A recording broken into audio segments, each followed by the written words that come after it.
Hello students, welcome back to my channel physics with Kamal Suthar. बच्चों, हमने start किया था वेक्टर्स और वेक्टर्स में अभी तक हम लोग पढ़ चुके हैं वेक्टर एडिशन लॉ और वेक्टर सब्ट्रैक्शन लॉ। ओके, आज हम लोग वेक्टर को मल्टीप्लाई करने वाले हैं, लेकिन उससे पहले जिन स्टूडेंट्स ने मेरा इससे पहले वाले लेक्चर्स को नहीं देखा जिसमें हमने बेसिक पढ़ा था वेक्टर्स के बारे में, वेक्टर्स के कंपोनेंट्स के बारे में और वेक्टर को हम लोग ऐड और वेक्टर को सबट्रैक्ट कैसे करते हैं, ये हमने सीखा था। ठीक है, तो इसका जो लिंक है उन वीडियोज़ का, उन लेक्चर्स का, वो लिंक मैंने आपको डिस्क्रिप्शन बॉक्स में दे रखा है, तो पहले उस वीडियो को भी आप ज़रूर देखें। तो बच्चों, आज हम लोग स्टार्ट करने वाले हैं कि हम लोग अगर दो वेक्टर्स को मल्टीप्लाई करें तो हमें किस टाइप की क्वांटिटीज मिलती है। ठीक है, तो आज का अपना टॉपिक रहेगा multiplication of two vectors. Okay, अच्छा बच्चों, यहाँ पे जब भी हम लोग दो वेक्टर्स को मल्टीप्लाई करते हैं तो बच्चों हमेशा आपको दोनों टाइप की क्वांटिटीज़ मिलती है, वेक्टर क्वांटिटी भी मिलती है और स्केलर क्वांटिटीज़ भी मिलती है। अगर दो वेक्टर्स को मल्टीप्लाई करें तो कुछ क्वांटिटीज़ होती है जो कि वेक्टर होती है, कुछ क्वांटिटीज़ होती है जो कि स्केलर होती है। तो वेक्टर मल्टीप्लिकेशन बच्चों टू टाइप का होता है। पहला होता है स्केलर प्रोडक्ट, यानी कि जिसमें आपको स्केलर क्वांटिटीज़ मिलती है, और दूसरा होता है वेक्टर मल्टीप्लिकेशन, यानी कि जिसमें आपको वेक्टर क्वांटिटीज मिलती है। ठीक है, तो आइए बच्चों स्टार्ट करते हैं हम लोग आज का अपना टॉपिक, जिसका नाम है multiplication of two vectors. Multiplication of to vectors. बच्चों, वेक्टर मल्टीप्लिकेशन कितने टाइप का होता है? टू टाइप का होता है। पहला होता है जिसे हम लोग बोलते हैं स्केलर प्रोडक्ट, स्केलर प्रोडक्ट, और बच्चों इसे हम लोग बोलते हैं डॉट प्रोडक्ट। क्या बोलते हैं? डॉट। डॉट का मतलब सिंबल हम लोग यूज में लेते हैं, डॉट प्रोडक्ट। ओके, और दूसरा हमें मिलता है वेक्टर प्रोडक्ट, या फिर जिसे हम लोग बोल सकते हैं वेक्टर प्रोडक्ट, या फिर उसे हम लोग बोल सकते हैं क्रॉस। यहाँ पे एक सिंबल हम लोग काम में लेते हैं बच्चों, cross product. Okay, scalar product में हमें कैसी क्वांटिटी मिलती है बच्चों? नाम से पता चल रहा है स्केलर क्वांटिटी मिलती है। वेक्टर प्रोडक्ट में हमें कैसी क्वांटिटी मिलती है? वेक्टर क्वांटिटी मिलती है। इसका मतलब यहाँ पे हमें केवल मैग्नीट्यूड मिलता है, डायरेक्शन हम लोग यहाँ पे कंसिडर नहीं करेंगे, डायरेक्शन से हमें कोई मतलब नहीं है। लेकिन यहाँ पे हमें मैग्नीट्यूड भी मिलेगा, एज इट इज़ हमें डायरेक्शन भी मिलने वाली है। ठीक है, तो बच्चों पहला हम लोग स्टार्ट करते हैं अपना स्केलर प्रोडक्ट। ओके, तो पॉइंट नंबर 1 हम लोग स्टार्ट करते हैं स्केलर प्रोडक्ट। स्केलर प्रोडक्ट, आइए बच्चों सीखते हैं इसका मतलब क्या होता है। सपोज करो मेरे पास में दो वेक्टर्स है, vector A and vector B.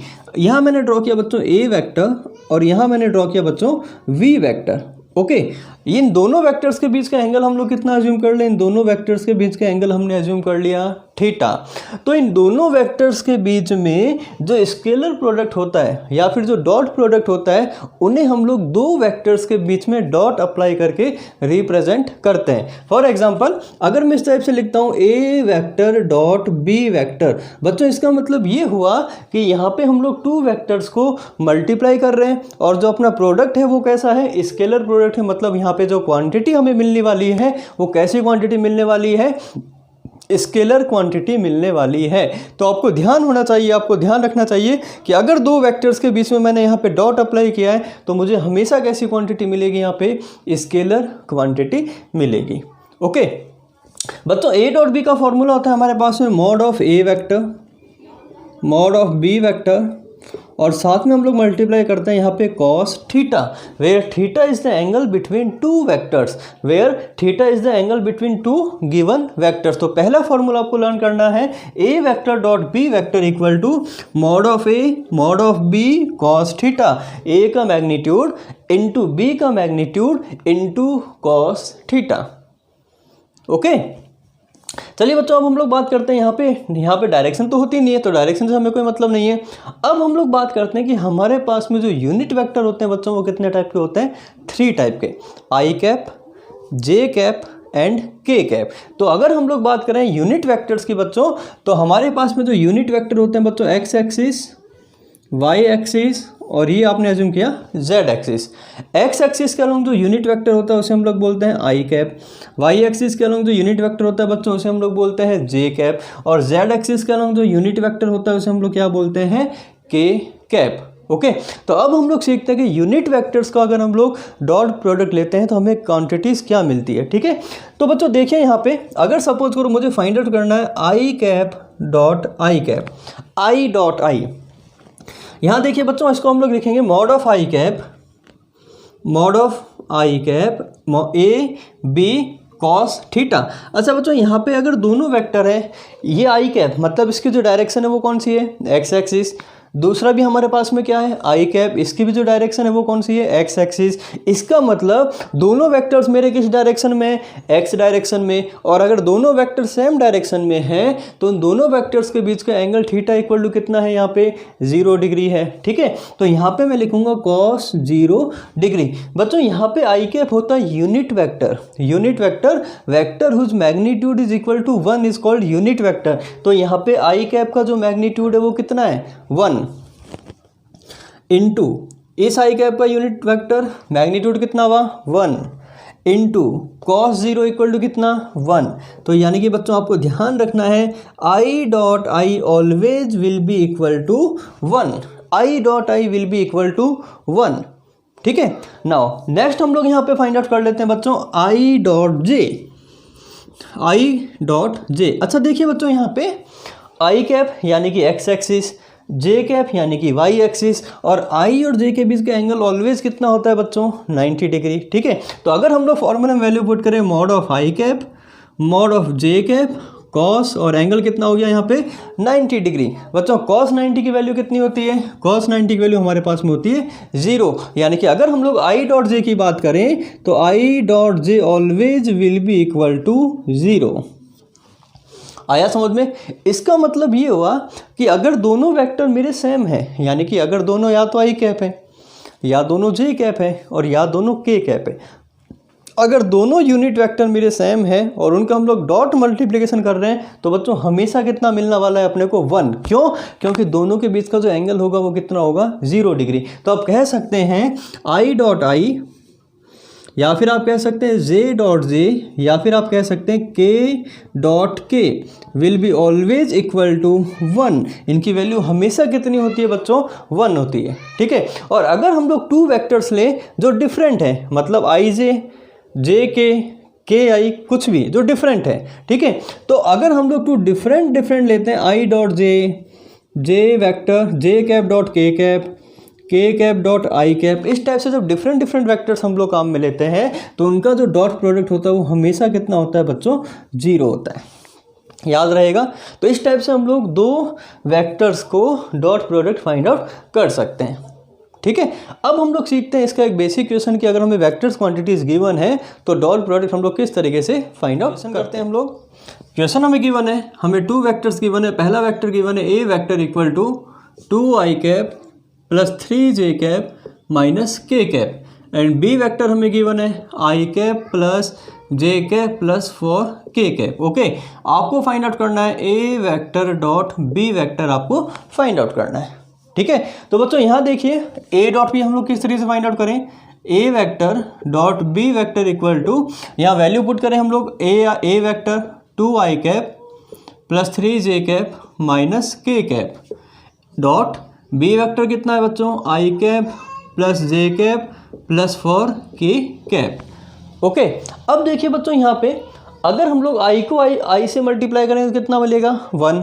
तो यहाँ पे आई का कोफिशिएंट कितना है बच्चों, 2 इंटू यहाँ पे आई का कोफिशिएंट कितना है, 1, तो 2 इंटू 1 प्लस अगर हम लोग आई को जे से मल्टीप्लाई करें तो कितना मिलेगा, I dot J equal to 0, I dot K equal to भी कितना हुआ बच्चों, 0। इसका मतलब डॉट प्रोडक्ट में आपको हमेशा आई को आई से मल्टीप्लाई करना है, प्लस जे कैप को जे कैप से मल्टीप्लाई करना है, प्लस के कैप को के कैप से मल्टीप्लाई करना है। तो बच्चों आई का कोफिशिएंट यहाँ 2, यहाँ आई कैप का कोफिशिएंट 1, प्लस यहाँ जे का कोफिशिएंट कितना है बच्चों, 3 इंटू यहाँ जे कैप का कोफिशिएंट कितना है, 1, प्लस यहाँ जे कैप का कोफिशिएंट कितना है, -1, और यहाँ जे कैप का कोफिशिएंट कितना है बच्चों, +4।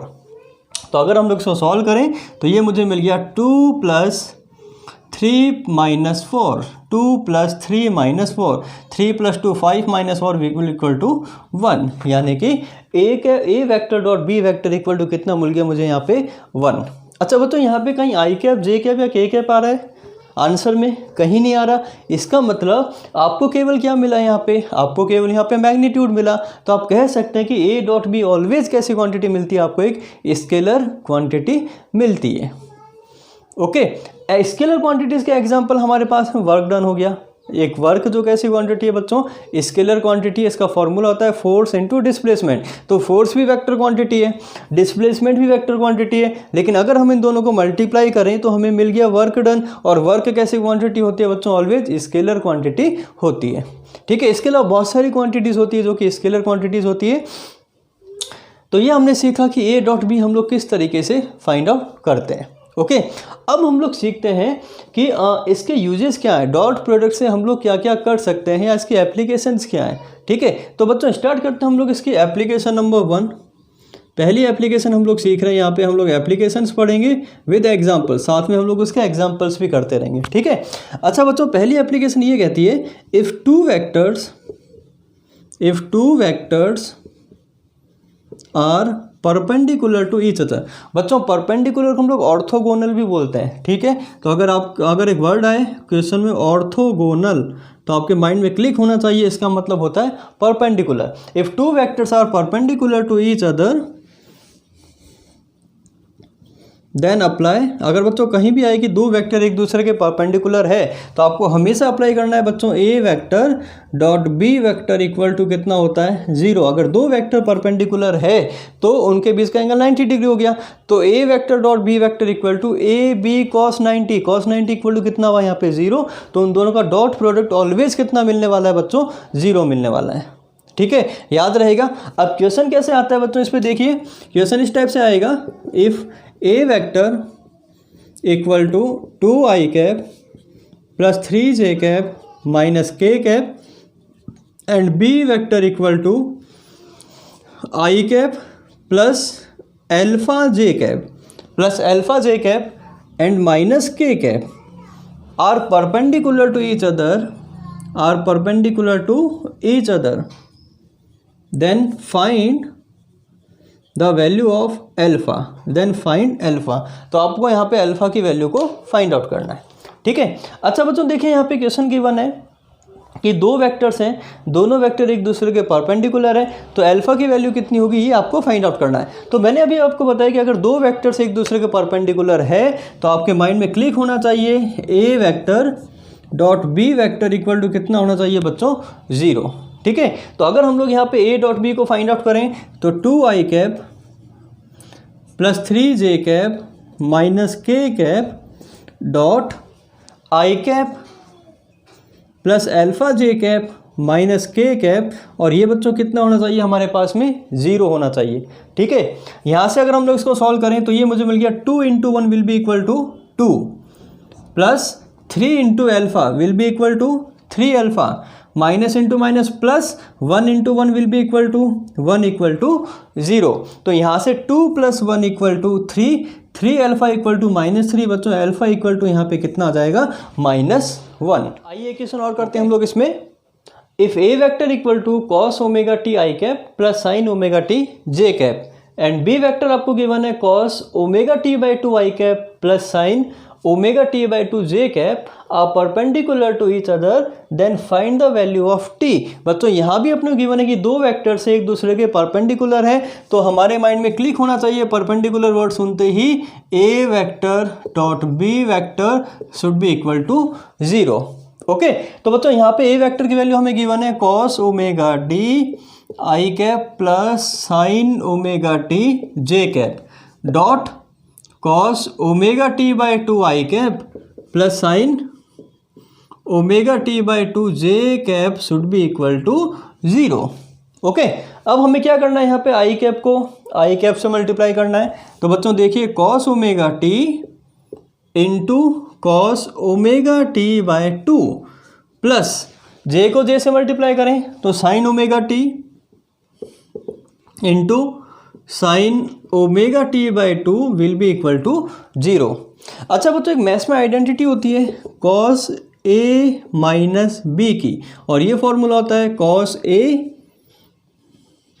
कॉस बी प्लस साइन ए साइन बी। बच्चों एक फॉर्मूला होता है मैथ्स में cos A minus B, cos A cos B plus sign A sine B. बच्चों यहाँ देखिए अगर हम लोग इसको ए एज्यूम करें और ओमेगा टी बाई टू को बी एज्यूम करें तो cos A cos B plus sign A sine B, मतलब ये आइडेंटिटी हम लोग यहाँ पे अप्लाई कर सकते हैं। तो जब हम लोग इस वैल्यू को यहाँ पुट करें तो ये मुझे मिल गया cos A minus B, cos omega T minus omega T by two will be equal to 0। Okay अच्छा बच्चों यहाँ पे कॉस थीटा इक्वल टू कितना मिल रहा है मुझे 0, और कॉस में 0 तभी होगा जब थीटा इक्वल टू कितना होना चाहिए मेरे पास में 90 डिग्री। तो आप यहाँ कहीं कह सकते हैं कि जो omega T minus omega T by to है बच्चों वो हमेशा कितना होना चाहिए 90 डिग्री यानी पाई बाय 2। अगर ये वैल्यू पाई बाय 2 हो गई तभी तो cos pi by 2 equal to 0 मिलेगा। ओके अच्छा देखिए यहाँ पे अगर हम लोग ओमेगा टी में से ओमेगा टी बाई टू को माइनस करें तो ये मुझे मिल जाएगा omega T by two equal to pi by 2। बच्चों यहाँ 2 से 2 कैंसिल आउट हो गया तो t इक्वल टू मुझे कितना मिल गया पाई बाई ओमेगा। अगर यहाँ हम लोग t equal to pi by omega put करें तो a dot B equal to कितना मिल जाएगा हमें 0। ओके चलिए बच्चों अब हम लोग आते हैं एप्लीकेशन नंबर 2 पे। एप्लीकेशन नंबर 2 क्या कहती है, if to vectors are given then to find angle between two vectors, अगर बच्चों आपको दो वेक्टर्स गिवन है ठीक है और आपको दोनों वेक्टर्स के बीच का एंगल फाइंड आउट करना है तो वो एंगल हम लोग डॉट प्रोडक्ट से फाइंड आउट कर सकते हैं। कैसे कर सकते हैं बच्चों, देखिए यहाँ पे अभी हमने फॉर्मूला पढ़ा a vector dot B vector equal to mod of A mod of B cos theta, और सिंपल हम लोग लिख सकते हैं बच्चों इसको ए बी कॉस थीटा। अगर हम लोग यहाँ से कॉस थीटा की वैल्यू को फाइंड आउट करें बच्चों, कॉस थीटा इक्वल टू यहाँ कितना हो जाएगा, कॉस थीटा इक्वल टू यहाँ मुझे मिलने वाला है ए vector dot B vector upon a का मैग्नीट्यूड इंटू बी का मैग्नीट्यूड। ओके तो अगर हम लोग यहाँ से थीटा की वैल्यू को फाइंड आउट करें बच्चों तो थीटा इक्वल टू मुझे मिल जाएगा cos inverse a vector dot B vector upon a into b. तो बच्चों ध्यान रखिए अगर आपको दो वेक्टर्स गिवन हैं और दोनों वेक्टर्स के बीच का आपको एंगल फाइंड आउट करना है तो आप इस फॉर्मूले से जल्दी से आप एंगल की वैल्यू को फाइंड आउट कर सकते हैं। ओके एग्जाम्पल, अगर सपोज करो मुझे दो वेक्टर्स गिवन है बच्चों, ए वेक्टर गिवन है मुझे 2i cap minus J cap plus 4k cap and B vector मुझे गिवन है b vector equal to 3i cap minus J cap plus 2k cap. Okay then find angle between two vectors, then आपको find out करना है बच्चों angle between these two vectors, इन दोनों vectors के बीच का एंगल कितना होगा ये आपको फाइंड आउट करना है। ओके तो बच्चों यहाँ ध्यान दें अगर मुझे यहाँ पे इन दोनों वेक्टर्स के बीच का एंगल फाइंड आउट करना है तो फॉर्मूला हम लोग अप्लाई करने वाले हैं theta equal to cos inverse A dot B upon A B. तो पहले मुझे यहाँ पे A dot B find out करना पड़ेगा, मुझे यहाँ पे ए का मैग्नीट्यूड फाइंड आउट करना पड़ेगा, मुझे यहाँ पे बी का मैग्नीट्यूड फाइंड आउट करना पड़ेगा और हम लोग फिर इस फॉर्मूले में इस वैल्यू को पुट करेंगे। ओके तो पहले हम लोग सॉल्व करते हैं बच्चों a vector dot B vector equal to A vector हमें कितना गिवन है 2i कैप माइनस जे cap plus 4k cap dot B vector हमें कितना गिवन है 3i कैप माइनस जे cap plus 2k cap. Okay अब ए डॉट में मैंने आपको बताया कि i को किससे मल्टीप्लाई करना है हमेशा i से, तो 2 इंटू 3 कितना हो गया 6, माइनस 1 को माइनस 1 से तो प्लस 1, प्लस 4 को 2 से 4 इंटू 2 8, तो ये मुझे मिल गया 8 यानी कि बच्चों ये मिल गया 15। Okay A dot B equal to कितना मिल गया मुझे 15। नाउ अब मुझे फाइंड आउट करना है मैग्नीट्यूड ऑफ ए। बच्चों मैग्नीट्यूड ऑफ ए हम लोग कैसे फाइंड आउट करते हैं, अंडर रूट ए स्क्वायर ए एक्स स्क्वायर प्लस ए वाई स्क्वायर प्लस ए जेड स्क्वायर। बच्चों आई का कोफिशिएंट यहाँ पे 2 है यानी कि 2 का स्क्वायर प्लस जे का कोफिशिएंट कितना यहाँ पे -1, तो ये हो गया -1 का स्क्वायर प्लस और के कैप का कोफिशिएंट कितना गिवन है आपको 4 गिवन है, तो इसे हम लोग लिख सकते हैं 4 का स्क्वायर। इसको सॉल्व करें बच्चों, ये मुझे मिल गया 4 + 1 5, 5 + 16 यानी √21, तो ए कैप मुझे मिल गया बच्चों √21। सिमिलरली अगर हम लोग यहाँ पे बी वेक्टर को फाइंड आउट करें, magnitude of B vector equal to 3 का स्क्वायर प्लस जे कैप का कोफिशिएंट -1, तो -1 का स्क्वायर प्लस 2 का स्क्वायर, ये मिल गया बच्चों मुझे 9 + 4 13, 13 + 1 कितना मिल गया √14। ओके, तो ए और बी की वैल्यू को हम लोग इस फॉर्मूले में पुट कर दे बच्चों यहाँ पे, तो थीटा इक्वल टू मुझे मिलने वाला है cos inverse A.B 15 upon √21 into √14। बच्चों आप इसको सॉल्व कीजिएगा और यहाँ से हम लोग क्या कर सकते हैं, दोनों वेक्टर्स के बीच की वैल्यू को फाइंड आउट कर सकते हैं। ठीक है, तो ये पढ़ा हमने एप्लीकेशन नंबर 2 कि दो वेक्टर्स के बीच में एंगल हम लोग किस तरीके से फाइंड आउट करते हैं। बच्चों नेक्स्ट हम लोग पढ़ते हैं एप्लीकेशन नंबर 3।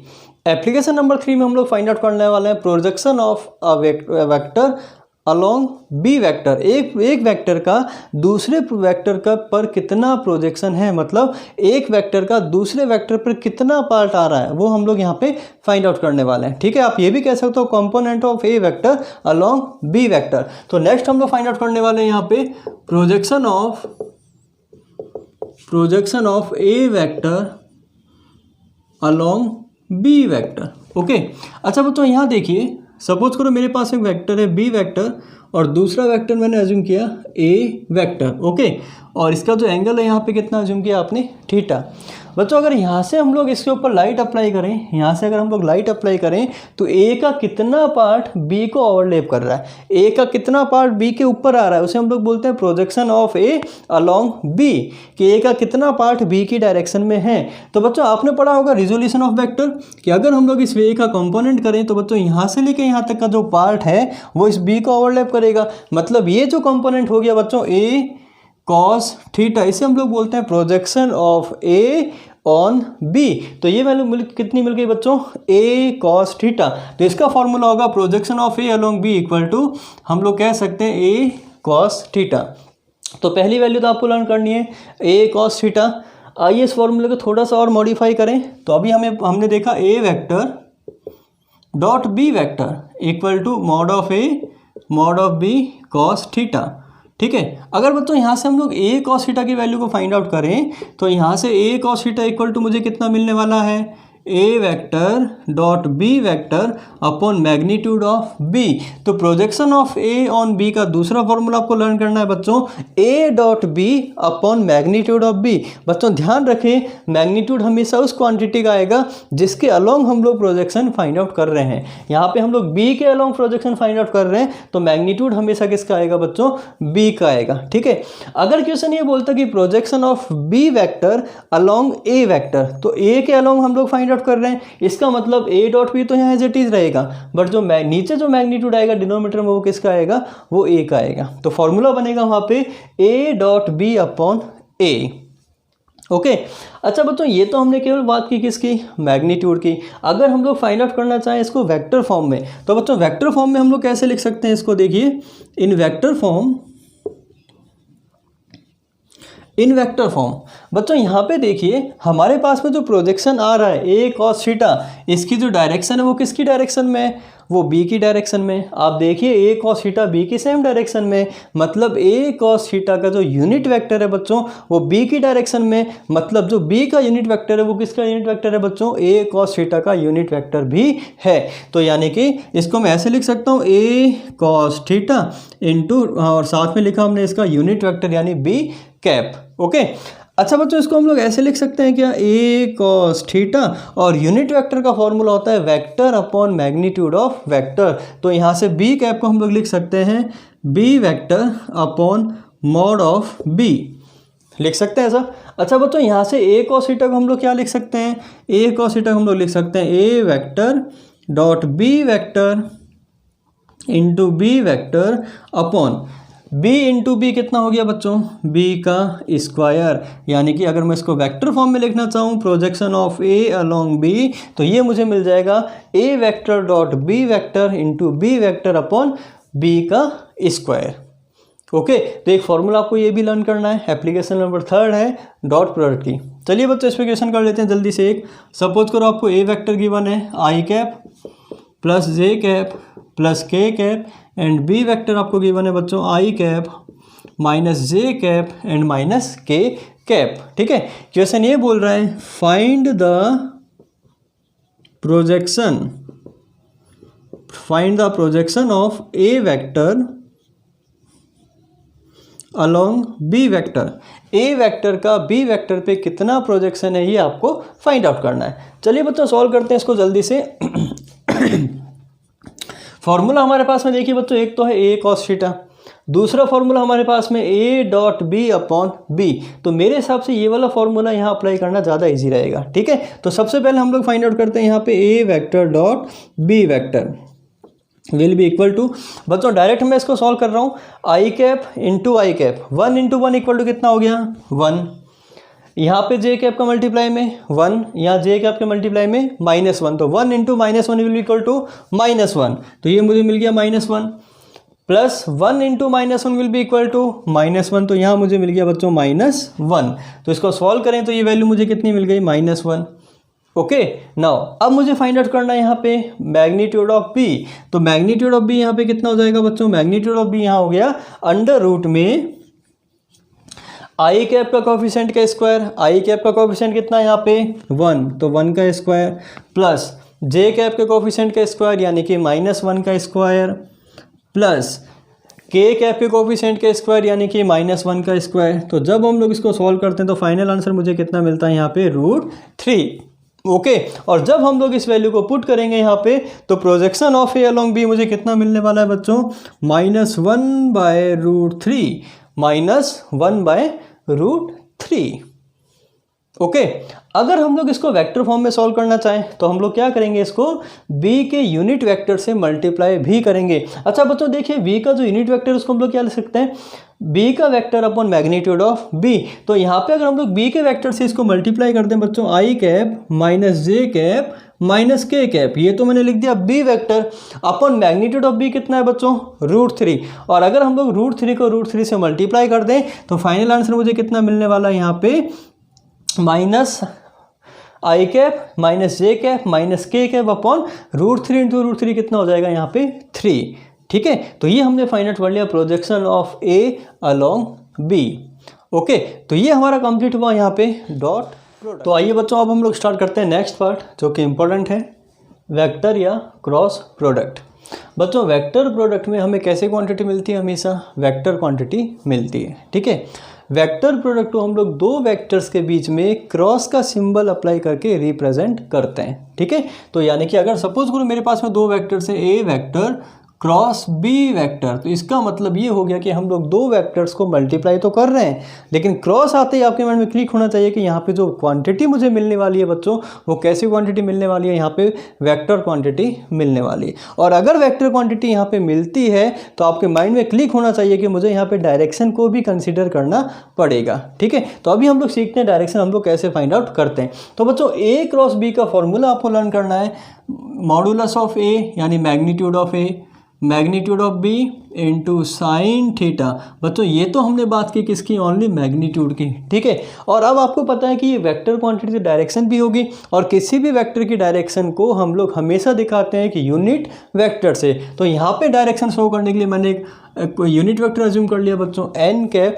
तो ये फॉर्मूला हो गया a cross B equal to a B sine theta into क्या हो गया साथ में एन कैप। ओके, तो एन कैप आपको देगा इस वेक्टर की डायरेक्शन। ठीक है यहाँ तक। अच्छा बच्चों अब हम लोग देखते हैं यहाँ पे कि ये जो एन कैप है, बच्चों ध्यान रखें ये जो यूनिट वेक्टर है इसकी जो डायरेक्शन है वो ऑलवेज परपेंडिकुलर टू होती है किसके, गिवन वेक्टर्स के। कैसी होती है, always perpendicular to given vectors, always perpendicular to given vectors. ठीक है, आइए अब सीखते हैं हम लोग कि इन दोनों वेक्टर्स को हम लोग डायरेक्शन कैसे फाइंड आउट करते हैं। तो मेरे पास में बच्चों एक वेक्टर मैंने अज्यूम कर लिया ए वेक्टर, और दूसरा वेक्टर मैंने यहाँ पे अज्यूम कर लिया बच्चों बी वेक्टर। ओके, और दोनों वेक्टर्स के बीच का एंगल मैंने कितना अज्यूम कर लिया यहाँ पे थीटा।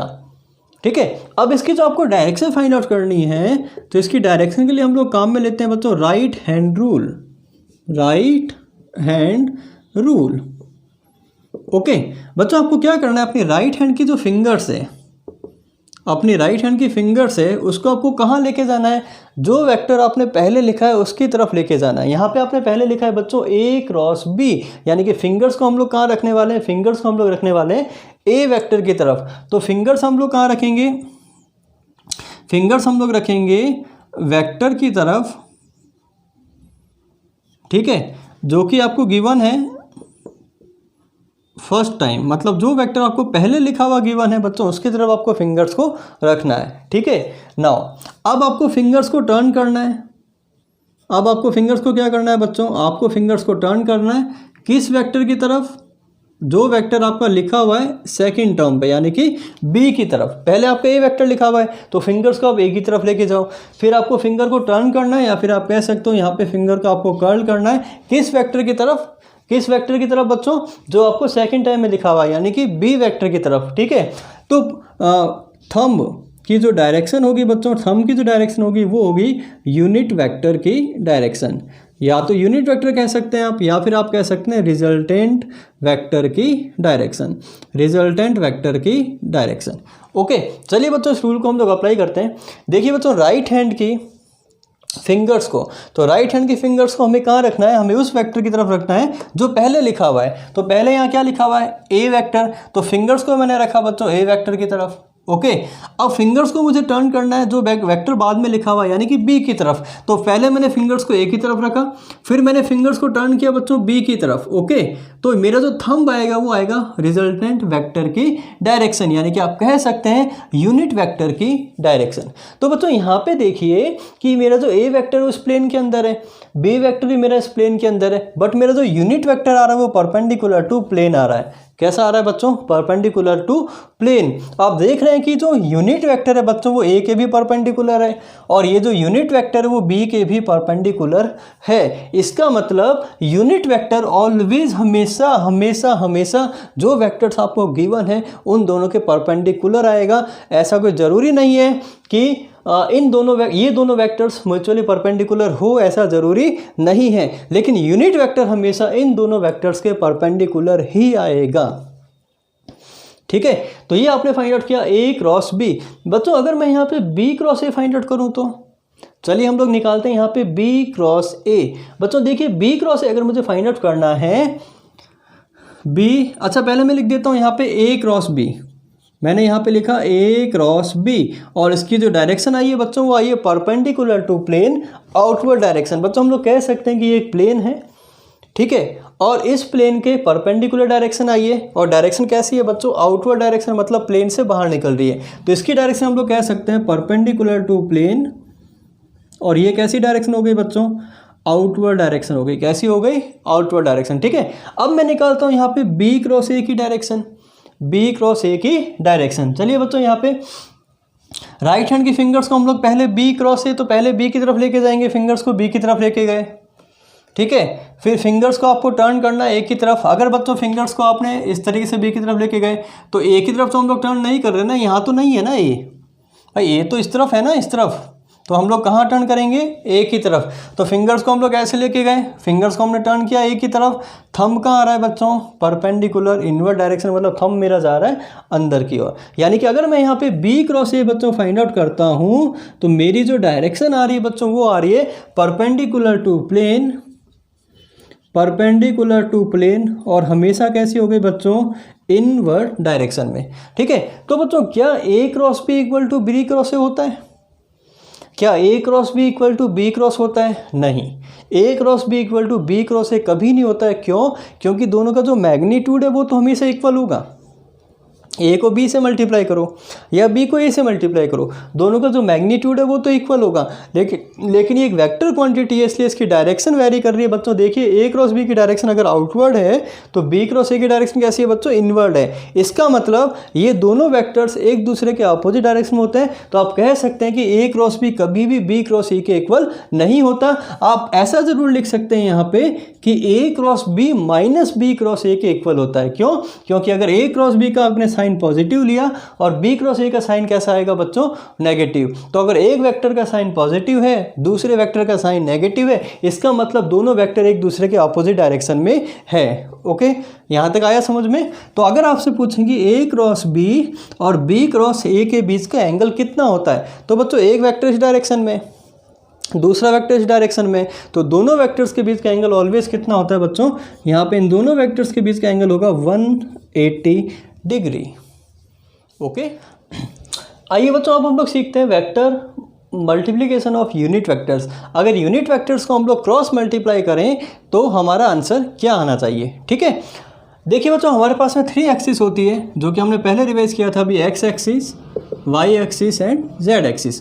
अगर एक्स एक्सिस का हम लोग फाइंड आउट करें यूनिट वेक्टर तो आई कैप होता है, वाई एक्सिस के अलॉन्ग जो यूनिट वेक्टर होता है वो जे कैप होता है, और जेड एक्सिस के अलॉन्ग यूनिट वेक्टर क्या होता है, के कैप। और ये तीनों एक्सिस एक दूसरे के म्यूचुअली परपेंडिकुलर एक्सिस होती है। ठीक है, अब बच्चों सपोज करो यहाँ पे मुझे फाइंड आउट करना है i cross j, i cap cross j cap. तो फॉर्मूला होता है a cross B equal to a B sine theta और साथ में होता है n cap. A cross B का फॉर्मूला हमारे पास में होता है बच्चों a vector cross b vector equal to, ये मुझे मिल गया यहाँ पे modulus of a modulus of b sine theta into साथ में लगाते हैं हम लोग यूनिट वेक्टर यानी एन कैप। तो चलो बच्चों अप्लाई करते हैं हम लोग इस फॉर्मूले को यहाँ पे, मॉड ऑफ आई कैप यानी आई कैप का magnitude, mod of J cap यानी जे कैप का मैग्नीट्यूड इंटू साइन थीटा। अच्छा बच्चों देखिए यहाँ पे आई कैप यानी एक्स एक्सिस, जे कैप यानी वाई एक्सिस, और एक्स और वाई के बीच का एंगल ऑलवेज कितना होता है, 90 डिग्री। तो यानी कि यहाँ पे मैं पुट करने वाला हूँ साइन 90 डिग्री। ठीक है, और डायरेक्शन अभी हम लोग इस यहाँ पे फाइंड आउट करते हैं। चलिए बच्चों पहले मैग्नीट्यूड फाइंड आउट करें। आई का मैग्नीट्यूड यूनिट वेक्टर का 1, जे कैप का भी 1 और साइन 90 भी 1। तो यानी ये बच्चों मुझे मिल गया यहाँ पे 1। ठीक है, ये मुझे सिंपली कितना मिल गया यहाँ पे 1। अब हम लोग बात करते हैं इसकी डायरेक्शन की, तो अप्लाई करते हैं हम लोग यहाँ पे राइट हैंड रूल। पहले लिखा हुआ आई कैप, मतलब राइट हैंड की फिंगर्स को हम लोग रखेंगे एक्स के पास में, एक्स की तरफ। ठीक है, फिंगर्स को मुझे टर्न करना है वाई एक्सिस में, मतलब फिंगर्स को हम लोग ऐसे टर्न करेंगे।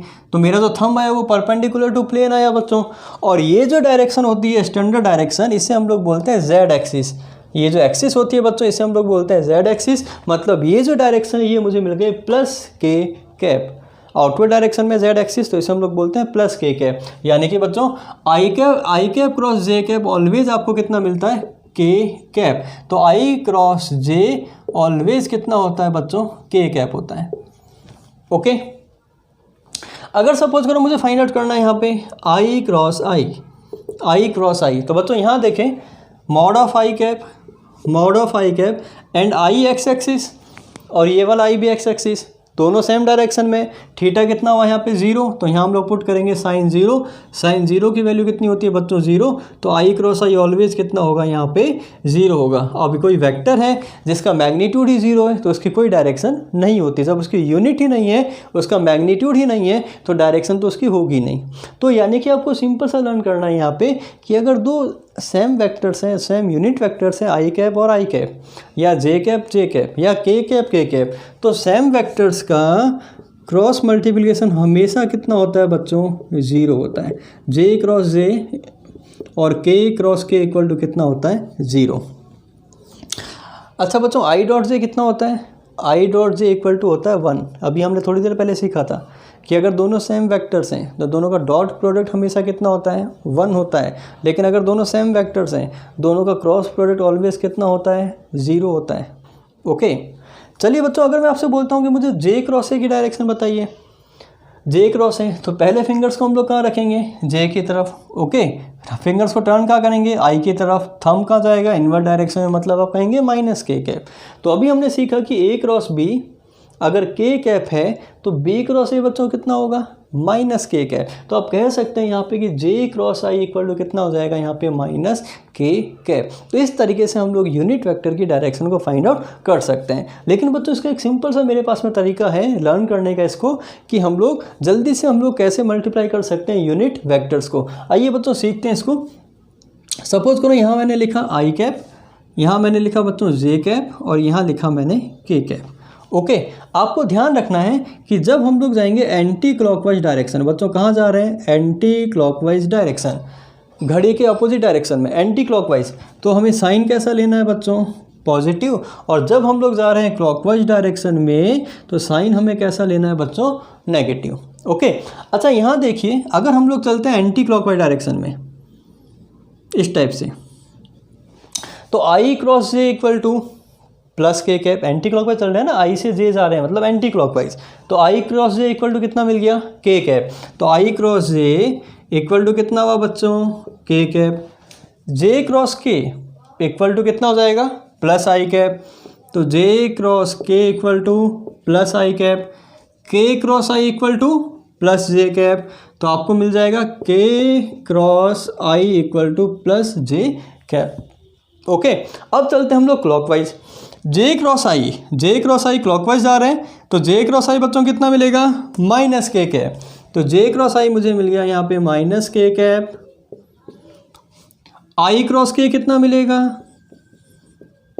आई क्रॉस के माइनस जे कैप, और के क्रॉस से मुझे कितना मिलने वाला है यहाँ पे, के क्रॉस से मुझे मिलने वाला है यहाँ पे माइनस आई कैप। ठीक है, तो इस तरीके से हम लोग यूनिट वेक्टर का क्रॉस प्रोडक्ट फाइंड आउट कर सकते हैं। आइए बच्चों, अब हम लोग सीखते हैं कि दो वेक्टर्स को क्रॉस मल्टीप्लाई हम लोग किस तरीके से करते हैं। ठीक है, तो सपोज करो मेरे पास में वेक्टर गिवन है, ए vector equal to 2i cap minus 3j cap plus 5k cap, and B vector मुझे गिवन है बच्चों i cap minus j cap plus, इसको 2i कैप मान लेता हूँ, 2i cap minus j cap plus 2k cap. Okay, अब बच्चों यहाँ पे आपको फाइंड आउट करना है a क्रॉस b। बच्चों समझना इसको, इंपॉर्टेंट है ये। a क्रॉस b बच्चों हम लोग हमेशा फाइंड आउट करते हैं with the help of determinant. जैसे आपने मैट्रिक्स पढ़ा है वैसे एज इट इज़ होता है डिटर्मिनेंट। ओके बच्चों, आपको हमेशा ध्यान रखना है यहाँ पे कि सबसे पहले मुझे यहाँ लिखना है आई कैप, फिर मुझे लिखना है यहाँ पे minus J cap, and finally मुझे कितना लिखना है यहाँ पे के कैप। ध्यान रखें, आई कैप माइनस जे कैप के कैप, ये एक स्टैंडर्ड है बच्चों, आपको हमेशा रखना है इसको। ओके, अब मुझे यहाँ पे क्या करना है कि पहले हम लोग फाइंड आउट कर रहे हैं बच्चों ए क्रॉस बी। ध्यान दें, पहले हम लोग फाइंड आउट कर रहे हैं ए क्रॉस बी, तो जो वेक्टर पहले गिवन है उसके कोफिशिएंट को हम लोग यहाँ पे पहले लिखेंगे, और जो वेक्टर आपको बाद में गिवन है उसके कोफिशिएंट को आप बाद में लिखेंगे। ओके, तो पहले हम लोग लिखते हैं आई कैप का कोफिशिएंट कितना है, ए वेक्टर में आई कैप का कितना है बच्चों 2, तो यहाँ लिखा मैंने 2। जे कैप का कोफिशिएंट कितना है बच्चों, विद साइन लिखना है आपको -3, एंड के कैप का कोफिशिएंट कितना है यहाँ पे 5। ओके, नाउ अब हम लोग देखते हैं बी वेक्टर का। आई कैप कोफिशिएंट कितना हुआ यहाँ पे 2, जे कैप का कोफिशिएंट कितना हुआ यहाँ पे -1, और के कैप का कोफिशिएंट यहाँ बच्चों कितना हो गया 2। ठीक है, अब हम लोग सॉल्व करते हैं इस डिटर्मिनेंट को। चलिए बच्चों देखें, यहाँ पे सबसे पहले हमें फाइंड आउट करना है आई कैप के कोफिशिएंट को। तो बच्चों आपको क्या करना है कि जो आई कैप है उसको आपको कट करना है, एक बार हॉरिजॉन्टल और एक बार वर्टिकल। ओके, तो सपोज करो मैंने आई कैप को कुछ इस टाइप से यहाँ से कट कर दिया, एक बार हॉरिजॉन्टल और एक बार मैंने इसको कट कर दिया वर्टिकल। ओके, अब मेरे पास में रह गया बच्चों ये -3, 2, 5 और -1। अब आपको मल्टीप्लाई करना है left to right and top to bottom, मतलब आपको मल्टीप्लाई करना है लेफ्ट वाली को राइट वाली से, लेकिन ऊपर वाली को नीचे वाली से मल्टीप्लाई करना है। तो बच्चों यहाँ पे देखिए आपको मल्टीप्लाई करना है -3 × 2, तो ये हो गया -3 × 2, माइनस का साइन लगेगा हमेशा, -3 × 2 माइनस। अब आपको मल्टीप्लाई करना है right to left top to bottom, मतलब राइट में जो टॉप वाला है उसको लेफ्ट के बॉटम वाले से मल्टीप्लाई करना है। तो आपको मल्टीप्लाई करना है 5 × -1, तो -5 × -1, ये मुझे मिल गया यहाँ पे आई कैप का कोफिशिएंट। ओके, अब मुझे फाइंड आउट करना है यहाँ पे -j कैप का कोफिशिएंट बच्चों। तो -j कैप का कोफिशिएंट को फाइंड आउट करने के लिए यहाँ पे मैंने एज इट इज़ क्या लिख दिया, एज इट इज़ मैंने लिख दिया यहाँ पे -j कैप। आई कैप का फाइंड आउट कर लिया, अब -j कैप का करेंगे। तो बच्चों अब हम लोग क्या करेंगे, as it is -j cap को हम लोग कट करेंगे हॉरिजॉन्टल एंड वर्टिकल। बच्चों ध्यान से देखें, ये हॉरिजॉन्टल और ये वर्टिकल, मतलब मेरे को मल्टीप्लाई करना है left to right top to bottom, तो यानी लेफ्ट में जो टॉप वाला है उसको राइट वाले बॉटम से मल्टीप्लाई करना है। बच्चों हमेशा ध्यान रखें, left to right minus right to left, और हमेशा मल्टीप्लाई होगा ऊपर वाला नीचे वाले से। ठीक है, तो 2 × 2 माइनस का साइन लगाएंगे, 5 × 2 आ गया समझ में, प्लस अब मुझे फाइंड आउट करना है कोफिशिएंट के कैप का, तो प्लस के कैप। ठीक है, अब मुझे के कैप को काट दिया मैंने हॉरिजॉन्टल और वर्टिकल। अब मेरे पास में रह गया बच्चों पहले लेफ्ट टू राइट यानी 2 इंटू -1 -3 इंटू 2 -3 इंटू 2। ओके, यहाँ तक आया समझ में। अब सॉल्व कीजिए इसको जल्दी से।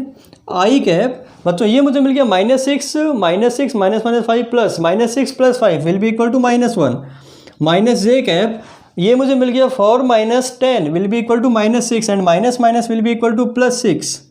ओके, प्लस के cap this will be equal to 2 into -1 -2 -3 into 2 -6 will be equal to +6 6 - 2 will be equal to +4।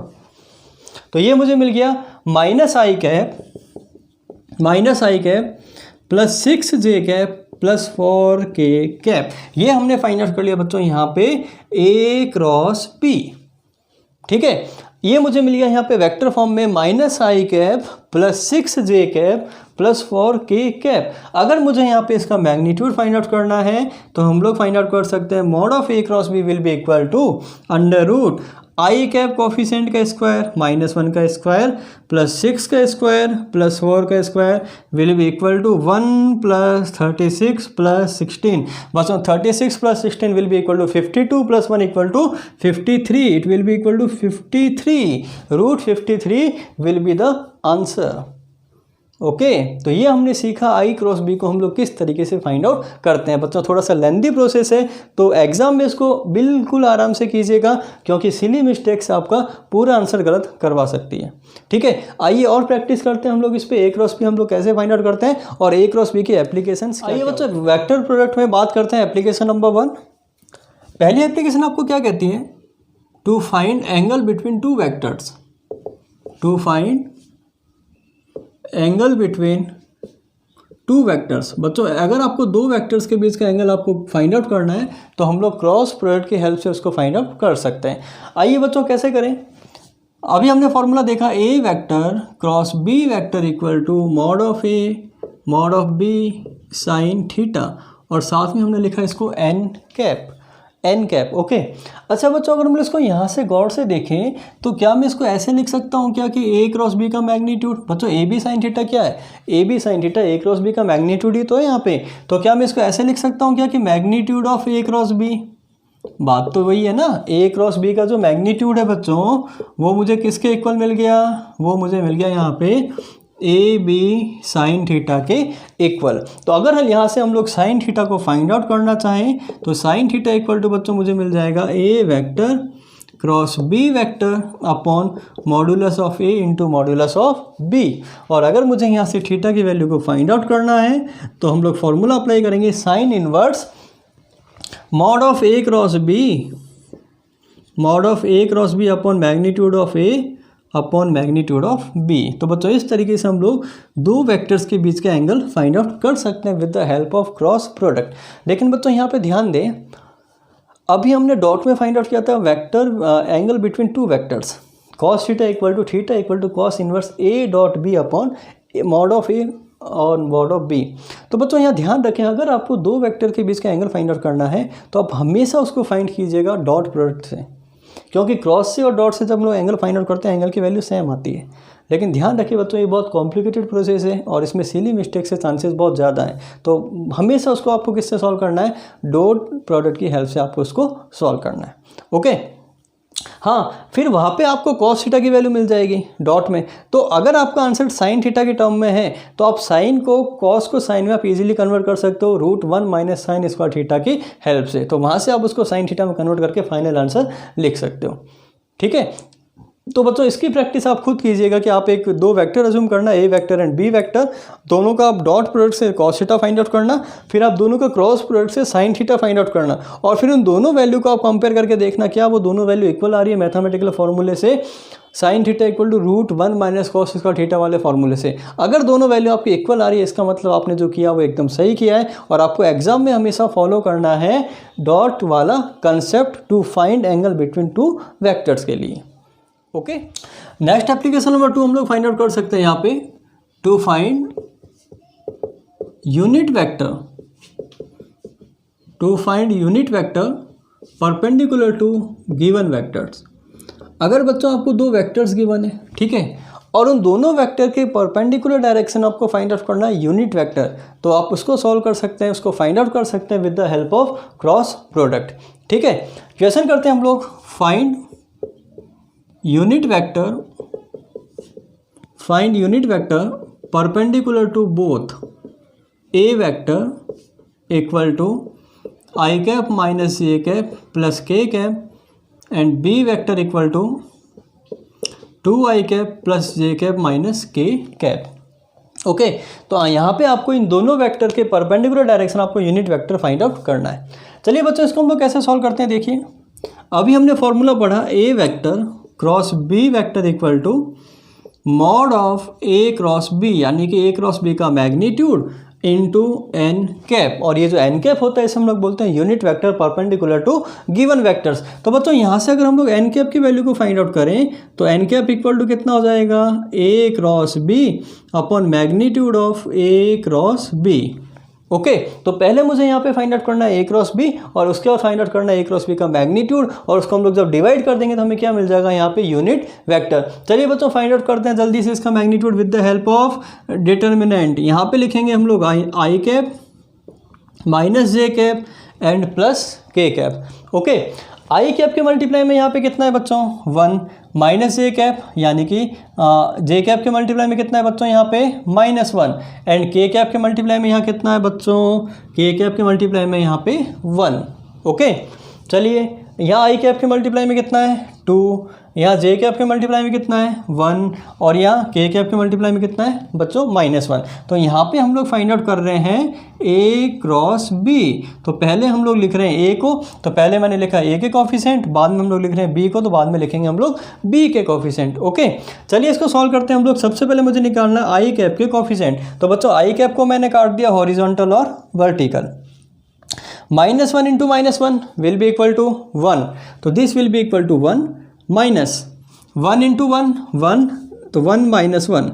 अब मुझे फाइंड आउट करना है बच्चों माइनस जे कैप का, तो माइनस जे कैप को एज इट इज रखा मैंने, माइनस जे कैप हॉरिजॉन्टल और vertical. 1 into -1 will be equal to -1 minus J cap cut गया, 2 into 1 will be equal to -2। Got it. Now plus के कैप, प्लस के cap को फाइंड आउट करना है, फटाफट कीजिए। के कैप को काटिए हॉरिजॉन्टल और vertical, 1 into 1 1 minus 2 into -1 -2, and minus minus plus, it will be equal to +2।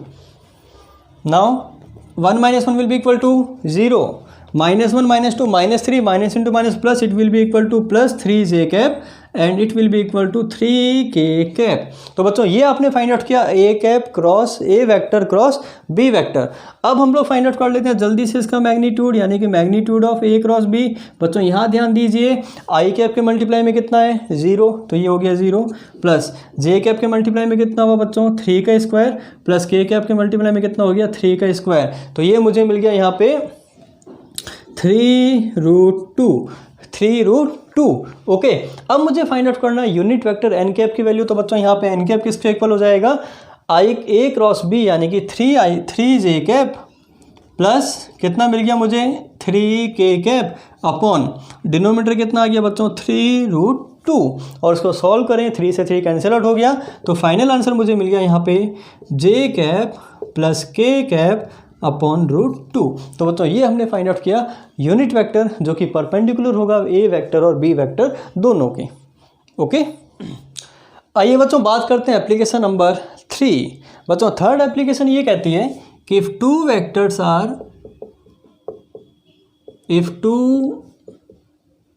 Vectors are parallel to each other, अगर दो वेक्टर बच्चों आपको दे रखा है एक दूसरे के पैरेलल है, तो आपके माइंड में क्लिक होना चाहिए mod of A cross B will be equal to 0। बच्चों ध्यान रखें, अगर दो वेक्टर एक दूसरे के परपेंडिकुलर डायरेक्शन में है तो आपको पता है mod of A cross B का मतलब क्या होता है ए बी साइन थीटा, और अगर दोनों वेक्टर सेम डायरेक्शन में तो थीटा कितना हुआ यहाँ पे 0, और साइन 0 की वैल्यू कितनी हो गई बच्चों 0। तो अगर दो वेक्टर परपेंडिकुलर डायरेक्शन में है तो दोनों का क्रॉस प्रोडक्ट हमेशा कितना होता है 0 के इक्वल होता है। ये आपके माइंड में क्लिक होना चाहिए बच्चों, कहीं भी अगर वर्ड आता है पैरेलल तो A cross B equal to 0। अगर कहीं भी वर्ड आता है परपेंडिकुलर तो A dot B equal to 0, ये मैं आपको पहले बता चुका हूँ, ठीक है। तो आइए इस पर जल्दी से इक्वेशन कर लेते हैं। If A vector equal to, A vector आपको गिवन है बच्चों 3i cap plus alpha J cap minus के कैप, एंड बी वेक्टर आपको गिवन है बच्चों i cap plus J cap plus 3k cap are parallel to each other. अगर दोनों vector एक दूसरे के पैरेलल हैं then find the value of alpha. तो बच्चों यहाँ पे आपको एल्फा की वैल्यू को फाइंड आउट करना है। अगर दो वेक्टर ए और बी एक दूसरे के पैरेलल है तो आपको एल्फा की वैल्यू को फाइंड आउट करना है। तो बच्चों सिंपल सा तरीका है, सबसे पहले हम लोग क्या करेंगे, यहाँ पे ए क्रॉस बी को फाइंड आउट करेंगे। चलिए बच्चों ए क्रॉस बी वापस फाइंड आउट करते हैं जल्दी से। ये हो गया आई कैप माइनस जे कैप और ये आपने लिखा प्लस के कैप। ओके, सबसे पहले लिखते हैं ए के कोफिशिएंट 3, एल्फा -1। अब लिखते हैं बी के कोफिशिएंट 1, जे का 1 इंटू कितना हो गया बच्चों 3। चलिए सॉल्व कीजिए इसको। सबसे पहले आई कैप, आई को काटा हमने हॉरिजॉन्टल और वर्टिकल, एल्फा इंटू 3 यानी कि 3 alpha minus -1 into 1 will be equal to -1, तो माइनस इंटू माइनस प्लस। अब हमें सॉल्व करना है माइनस जे कैप का कोफिशिएंट, तो यहाँ लिखा माइनस जे कैप। सॉल्व कीजिए, जे कैप को हॉरिजॉन्टल वर्टिकल काट दिया, 3 into 3 9, 1 into -1 but minus minus plus 1। अब मुझे फाइंड आउट करना है प्लस के कैप का कोफिशिएंट, के कैप को काट दिया हॉरिजॉन्टल और vertical, 3 into 1 3 minus alpha into 1 alpha, ठीक है। तो ये आपने फाइंड आउट किया ए क्रॉस बी। नेक्स्ट हम लोग फाइंड आउट करते हैं बच्चों ए क्रॉस बी का मैग्नीट्यूड कितना हो जाएगा, अंडर रूट आई के कोफिशिएंट का स्क्वायर यानी कि 3 एल्फा प्लस 1 का होल स्क्वायर प्लस जे के कोफिशिएंट का स्क्वायर। तो बच्चों ये हो जाएगा 9 + 1 10 का स्क्वायर प्लस के कैप के कोफिशिएंट का स्क्वायर। बच्चों ये हो जाएगा 3 माइनस एल्फा का होल स्क्वायर, और इसको हम लोग किसके इक्वल पुट करने वाले हैं यहाँ पे 0 के इक्वल। ओके, तो जब हम उसको 0 के इक्वल पुट करेंगे यहाँ पे तो ये मुझे मिल गया 3 एल्फा माइनस 1 का स्क्वायर प्लस 10 का स्क्वायर प्लस 3 माइनस एल्फा का whole square will be equal to 0। और जब इसको हम लोग सॉल्व करेंगे बच्चों a माइनस बी के होल स्क्वायर से, और जब हम लोग इस आइडेंटिटी को हम लोग सॉल्व करेंगे, ठीक है, तो यहाँ से हमें फाइनली किसकी वैल्यू मिल जाएगी बच्चों, एल्फा की वैल्यू मिल जाएगी। यहाँ पे मुझे मिलेगी एक quadratic equation ax² plus bx plus c equal to 0, और इस इक्वेशन का सॉल्यूशन हमें पता है -b plus minus root B square minus 4ac upon 2a से हम लोग इसको सॉल्व कर लेंगे। तो यहाँ से हमें किसकी वैल्यू मिल जाएगी प्यारे बच्चों, एल्फा की वैल्यू यहाँ पे हम लोग फाइंड आउट कर सकते हैं, ठीक है। तो इसको आप आगे सॉल्व कीजिएगा और एल्फा की वैल्यू को फाइंड आउट कीजिएगा। आइए बच्चों नेक्स्ट पढ़ते हैं हम लोग एप्लीकेशन नंबर 4। एप्लीकेशन नंबर 4 आपको ये बोलता है बच्चों कि to find area of a triangle, कि किसी भी ट्राइंगल का एरिया भी हम लोग पैरेलल क्रॉस प्रोडक्ट से फाइंड आउट कर सकते हैं। ओके बच्चों, यहाँ देखिए मेरे पास में सपोज करो एक वेक्टर है ए वेक्टर, ओके, और दूसरा वेक्टर मैंने अज्यूम किया यहाँ पे बी वेक्टर, ठीक है, और मुझे इस ट्राइंगल एक ट्राइंगल मैंने यहाँ पे बना दिया। तीसरा वेक्टर हम लोग कुछ भी अज्यूम करें, तो यहाँ पे हमने एक ट्राइंगल ड्रॉ किया ए वेक्टर और बी वेक्टर से, ठीक है, और इन दोनों वेक्टर्स के बीच का एंगल आपने कितना अज्यूम कर लिया बच्चों, थीटा। अगर मुझे यहाँ पे इस ट्राइंगल का एरिया फाइंड आउट करना है तो बच्चों ट्राइंगल के एरिया का फॉर्मूला मुझे पता है, एरिया इक्वल टू होता है 1/2, area of triangle 1/2 into formula क्या होता है बच्चों, base into height, 1/2 into base into height. अच्छा बच्चों, आपको पता है कोई भी जो वेक्टर है उसकी जो लेंथ है वो बताता है उस वेक्टर का मैग्नीट्यूड। मतलब यहाँ से लेकर यहाँ तक का इसका जो बेस है वो किसके इक्वल है बच्चों, ए के इक्वल, और मुझे यहाँ पे फाइंड आउट करना है इस वेक्टर का हाइट। अच्छा बच्चों, यहाँ देखिए अगर ये बी वेक्टर है, थीटा के साथ वाला कॉम्पोनेंट कितना हुआ इसका, थीटा के साथ वाला कॉम्पोनेंट हो गया इसका बी कॉस थीटा, तो ये वाला कंपोनेंट मिल गया मुझे बी कॉस थीटा, और जो दूसरा कंपोनेंट है ये मुझे यहाँ पे कितना मिल गया बच्चों, बी साइन। तो बच्चों ट्राइंगल के एरिया का फॉर्मूला होता है 1/2 इंटू बेस इंटू हाइट। बच्चों यहाँ देखिए ये जो बी वेक्टर है इसका थीटा के साथ वाला कंपोनेंट कितना हुआ, बी कॉस थीटा, और इसका जो दूसरा कंपोनेंट हुआ बच्चों वो कितना हो गया, बी साइन थीटा। ओके, तो एरिया का फॉर्मूला हमारे पास में होता है बच्चों 1/2। इस ट्राइंगल का बेस किसके इक्वल है बच्चों, ए के इक्वल, तो इसको आपने लिखा ए इंटू इसकी जो हाइट है बच्चों वो किसके इक्वल है, बी साइन थीटा के इक्वल, तो आपने इसको लिखा बी साइन थीटा। बच्चों यहाँ देखिए ए बी साइन थीटा यानी कि magnitude of A cross B. तो किसी भी ट्राइंगल का जो एरिया होता है उसका फॉर्मूला आपको लर्न करना है 1/2 magnitude of A cross B. Okay, तो बच्चों यहाँ पे एरिया जो कैसी क्वांटिटी होती है, एरिया हमेशा एक वेक्टर क्वांटिटी होती है, लेंथ एक वेक्टर क्वांटिटी होती है, बट वॉल्यूम जो है वो हमेशा एक स्केलर क्वांटिटी होती है। लेंथ की एक फिक्स डायरेक्शन होती है, एरिया की एक फिक्स डायरेक्शन होती है perpendicular to plane, but volume की कोई डायरेक्शन फिक्स नहीं होती। तो वॉल्यूम कैसी क्वांटिटी होती है, एक स्केलर क्वांटिटी होती है। बच्चों आइए नेक्स्ट हम लोग पढ़ते हैं application number 6 to find area of parallelogram. अभी हमने सीखा किसी भी ट्राइंगल का एरिया हम लोग फाइंड आउट करते हैं 1/2 ए क्रॉस बी। अब हम लोग सीखते हैं कि पैरेललोग्राम के एरिया हम लोग किस तरीके से फाइंड आउट करते हैं। बच्चों एज इट इज सपोज करो मेरे पास में दो वेक्टर्स हो गए, ए वेक्टर एंड बी वेक्टर, और दोनों वेक्टर से हमने एक पैरेललोग्राम ड्रॉ किया और इन दोनों वेक्टर्स के बीच का एंगल कितना है बच्चों, थीटा है। ओके, अब मुझे यहाँ पे फाइंड आउट करना है इस पैरेललोग्राम का एरिया। तो बच्चों पैरेललोग्राम का एरिया का सिंपल फॉर्मूला होता है base into height, base into height. बच्चों यहाँ पे इस पैरेललोग्राम का बेस किसके इक्वल है, ए के इक्वल, और हाइट अगर मैं फाइंड आउट करूँ तो एज इट इज हम लोग ये वाला कंपोनेंट लेने वाले हैं, बी का थीटा के साथ वाला कंपोनेंट कितना हुआ, बी कॉस थीटा, और ये वाला जो कंपोनेंट हो गया बच्चों, ये वाला कंपोनेंट हो गया बी साइन थीटा। यानी कि हाइट मुझे यहाँ पे मिल गई A into B sine theta. बच्चों ए बी साइन थीटा किसके इक्वल होता है, ए बी साइन थीटा होता है magnitude of A cross B के इक्वल। तो आपको लर्न करना है किसी भी पैरेललोग्राम का area mod of A cross B होता है। बच्चों स्पेशल केस है यहाँ ध्यान रखना, if diagonals of parallelogram are given. अगर बच्चों यहाँ पे आपको गिवन थी पैरेललोग्राम की साइड्स, तो अगर आपको साइड्स गिवन है तो फॉर्मूला क्या अप्लाई करना है, mod of A cross B.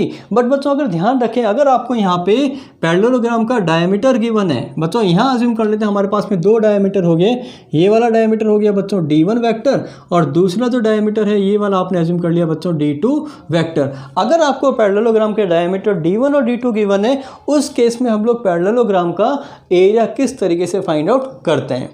ठीक है, चलिए बच्चों यहाँ देखते हैं। मान लो अगर ये वेक्टर मेरा ए वेक्टर हो गया बच्चों, तो ये वाला जो वेक्टर है ये भी क्या होगा, ये एज इट इज रहेगा बी वेक्टर। ठीक है, अब देखिए बच्चों यहाँ पे जो D1 वेक्टर है, यहाँ पे दोनों हेड्स मीट कर रहे हैं, यहाँ पे दोनों टेल्स मीट कर रही है। इसका मतलब D1 वेक्टर ए वेक्टर और बी वेक्टर का रिजल्टेंट वेक्टर है। तो मैं यहाँ पे ऐसे लिख सकता हूँ D1 vector equal to A vector plus B vector, equation number 1। Okay, चलिए अब बात करते हैं हम लोग D2 वेक्टर की। बच्चों यहाँ देखिए, यहाँ पे दोनों हेड्स मीट कर रहे हैं, ठीक है, और यहाँ पे दोनों टेल्स मीट कर रही है। इसका मतलब हम लोग कह सकते हैं कि जो ए वेक्टर है बच्चों वो बी वेक्टर और D2 वेक्टर का रिजल्टेंट वेक्टर है। तो आप यहाँ कह सकते हो कि a vector is the resultant vector of D2 vector plus B vector. बच्चों देखिए ये दोनों वेक्टर सेम डायरेक्शन में, ए वेक्टर इनके अपोजिट डायरेक्शन में, तो जो वेक्टर अपोजिट डायरेक्शन में होता है वो इन दोनों का रिजल्टेंट होता है। आप ऐसे भी ध्यान रख सकते हैं। ठीक है, तो यहाँ से अगर हम लोग D2 वेक्टर की वैल्यू को फाइंड आउट करें बच्चों, तो D2 वेक्टर इक्वल टू मुझे कितना मिल जाएगा, ए vector minus B vector, equation number 2। Okay, इनको इक्वेशन हम लोग ऐड करें बच्चों, अगर हम लोग equation number 1 plus equation number 2 करें तो यहाँ से मिलेगा 2a vector equal to D1 vector plus D2 vector. और अगर हम लोग यहाँ से a वेक्टर को फाइंड आउट करें तो a वेक्टर मुझे मिल गया D1 vector plus D2 vector upon 2। ठीक है, एज इट इज़ अगर हम लोग यहाँ पे b वेक्टर को फाइंड आउट करें बच्चों, अगर मैं a वेक्टर की वैल्यू को यहाँ पुट करता हूँ तो b वेक्टर यहाँ पे मुझे मिलने वाला है b vector equal to D1 vector minus D2 vector by 2। आप a वेक्टर की वैल्यू को यहाँ किसी भी इक्वेशन में पुट कीजिए, आपको मिलेगा b वेक्टर। ठीक है, अब मुझे फाइंड आउट करना है एरिया ऑफ पैरेललोग्राम। तो बच्चों एरिया का फॉर्मूला कितना होता है, एरिया का सिंपल फॉर्मूला होता है magnitude of A cross B. Simple magnitude कितना होता है, magnitude of A cross B. बच्चों ए हमने फाइंड आउट कर लिया, बी हमने फाइंड आउट कर लिया, तो इसको लिख सकते हैं magnitude of D1 vector plus D2 vector by 2 cross D1 vector minus D2 vector by 2। अच्छा बच्चों देखिए यहाँ पे 2 इंटू 2 सिंपल कितना हो गया 4, तो ये तो बाहर आ गया बच्चों 4। अगर आप सेम वेक्टर्स को क्रॉस प्रोडक्ट करते हैं, सेम वेक्टर्स का क्रॉस ऑलवेज कितना होता है बच्चों, सेम वेक्टर का क्रॉस ऑलवेज 0 होता है। तो D1 क्रॉस D1 कितना हो गया 0, D2 क्रॉस D2 भी कितना हो गया बच्चों 0।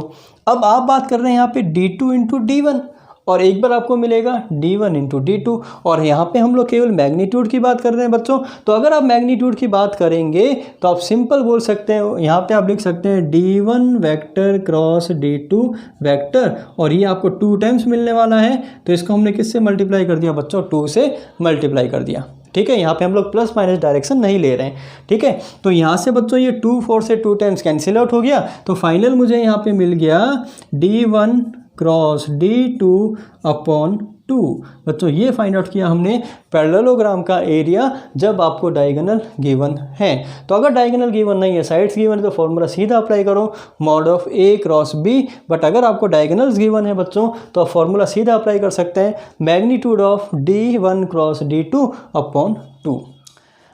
तो आइए बच्चों लेक्चर कंप्लीट करने से पहले हम लोग आज का एक बहुत बढ़िया क्वेश्चन करते हैं, जिसमें हम लोग कवर करने वाले हैं डॉट और क्रॉस प्रोडक्ट दोनों का कंसेप्ट। ठीक है, क्वेश्चन ये बोल रहा है बच्चों, if magnitude of A cross B, आपको 2 वेक्टर्स गिवन है, A vector and B vector, और दोनों वेक्टर्स के बीच का एंगल आपको कितना गिवन है theta. If magnitude of A cross B equal to √3 times A dot B, then find angle between 2 vectors. तो बच्चों A क्रॉस B, A और B दोनों के बीच का एंगल आपको फाइंड आउट करना है। तो बिल्कुल सिंपल क्वेश्चन है बच्चों। देखिए यहाँ पे A क्रॉस B का जो मैग्नीट्यूड है वो कितना होता है AB sine theta equal to √3, और A डॉट B का जो मैग्नीट्यूड होता है बच्चों वो होता है AB कॉस थीटा। AB से AB कैंसिल आउट हो गया, तो sine theta upon cos theta will be equal to tan theta equal to √3, और बच्चों यहाँ से थीटा इक्वल टू मुझे कितना मिल जाएगा 60 डिग्री, यानी कि मेरा फाइनल आंसर आएगा यहाँ पे 60 डिग्री। तो ये हमने फाइंड आउट किया बच्चों vector multiplication, scalar product and dot product. Okay, thank you.